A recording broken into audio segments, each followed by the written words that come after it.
ВМРО го соголи и ИСАР и народот, рекоа на пресконференција од Социјалдемократскиот сојуз. Како пример тие ги посочија одлуките за покривање на сметки на тогашното раководство, а потврдувани од тогашниот управен и надзорен одбор.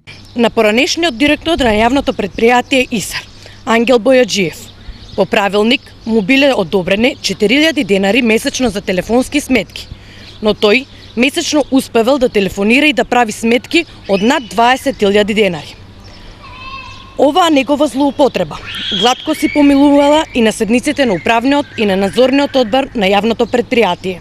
ВМРО-ските членови на управните и надзорните одбори и советниците од тој состав со лесноти одобрувале и други злоупотреби на претходниот директор.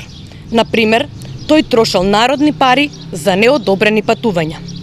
За овие негови постапки Бојаджиев е веќе осуден. Недомакинството во ИСАР се случува сега во време на Социјалдемократскиот сојуз, а не претходно во звратија од ВМРО ДПМН. Финансиовиот директор е истата личност и тогаш и сега, па морал да укаже ако се работи незаконски.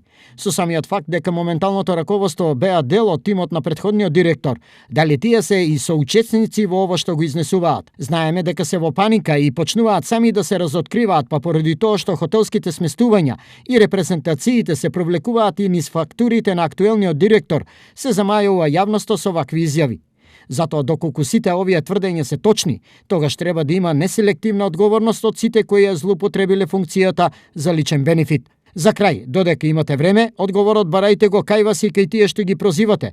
Воспротивно, за кратко време, ќе треба да одговарате за соучество или за ширење лажни вести, реагира од ВМРО.